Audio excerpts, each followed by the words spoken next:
हम लोग यहीं पर रहते हैं, कई पीढ़ियों से हम लोग रहते हुए चले आए हैं और हम भगवान श्री राम के पड़ोसी के नाम से भी जाने जाते हैं। ये हमारा सौभाग्य था कि हमको जो है इस कार्यक्रम के अंदर में हमको मौका मिला और हम जाएंगे, बिल्कुल जाएंगे।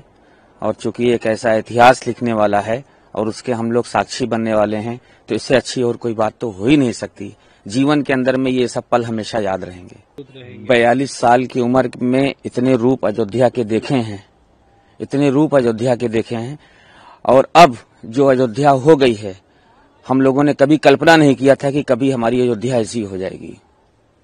विश्व में आज नाम होता है, हर जगह जाते हैं, सारी जगह हर एक लोग के जबान पे सिर्फ अयोध्या का ही नाम है, और इसका श्रेय जो है सिर्फ हमारे प्रधानमंत्री और मुख्यमंत्री जी को जाता है। अगर किसी का मकान बनता है या किसी का कोई भवन बनता है, अगर उसमें कोई सहयोग करता है तो उस इंसान उसके एहसान को पूरे जीवन भर भूल नहीं पाता। और यहाँ तो हमारे प्रधानमंत्री और हमारे मुख्यमंत्री जी ने पूरी अयोध्या को ही बदल डाला।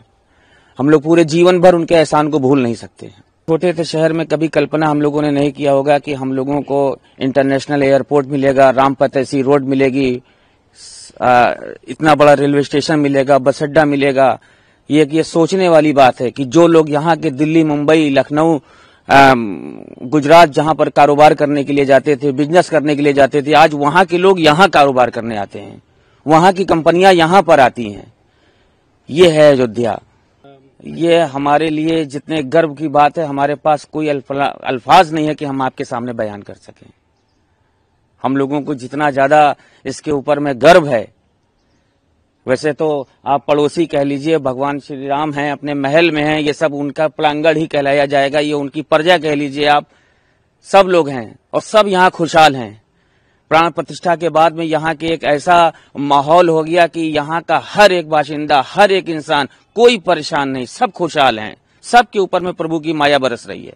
उनको जो है जी बिल्कुल भंडारा चलाते हैं, प्राण प्रतिष्ठा में भंडारा चलाते हैं, चलाए थे। और ये हमने हमारे बाबूजी जो हैं, हमारे श्रीमान चंपत राय जी का उस दरमियान में निर्णय हुआ था कि यहाँ पर भंडारा सब चलेगा। तो ये रसोई और ये सब सारी चीजें ये सब बनी हुई हैं और ये हमेशा ही ये रसोई के ही इस्तेमाल में होगी। इसको हम फिर से और करा रहे हैं कि किसी भी समय कोई जरूरत पड़ जाए तो ये बिल्कुल चालू हालत में रहेगी ये।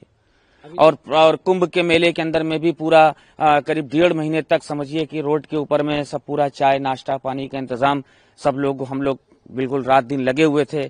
और ये हमारा भाग्य है।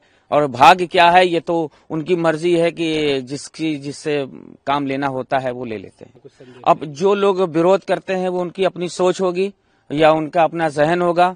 हम लोग तो प्रभु श्री राम के बिल्कुल पड़ोसी हैं, उनकी प्रजा हैं।